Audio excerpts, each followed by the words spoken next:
Jadi dakwah ini juga perlu perjuangan, berjuang sungguh-sungguh. Enggak sekedar asal ceramah, tidak. Tapi betul-betul dia sampaikan ilmu yang bermanfaat, dalil dari Quran dan Sunnah, dalil.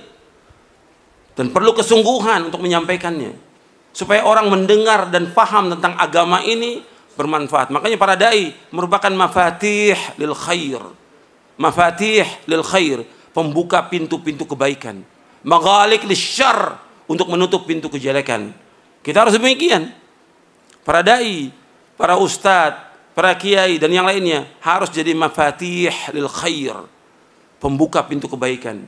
Kata Nabi, di antara manusia ada yang mereka ini pembuka pintu kebaikan, menutup pintu kejelekan. Tapi ada di antara manusia maghaliq lil khair, mafatih lisyarr. Ada manusia yang dia menjadi pembuka pintu-pintu kejelekan dan penutup pintu-pintu kebaikan. Ada nggak di antara manusia? Ada. Bahkan tokoh-tokoh agama, dia mengerjakan apa? Kesyirikan. Membuka pintu apa di sini? Kejelekan. Kejelekan yang paling jelek, kemungkaran yang paling mungkar, maksiat yang paling maksiat apa? Syirik. Kezoliman yang paling zolim, syirik. Ada di antara tokoh agama yang mafatih lisyarr. Dia sebagai pembuka pintu kejelekan, mengadakan acara-acara bid'ah dan yang lainnya. Ini membuka pintu apa ini? Pintu kejelekan. Kemudian apa? Maghaliq lil khair. Tadi mafatih lisyarr dia, kemudian maghaliq lil khair, menutup pintu kebaikan. Menutup. Orang mau ceramah dilarang. Orang mau ini nggak boleh. Ini maghaliq apa? Lil khair, menutup pintu kebaikan. Ada nggak yang seperti itu? Ada. Berat hukumannya orang begini. Di dunia berat, di akhirat berat nanti. Dalam Islam nggak boleh.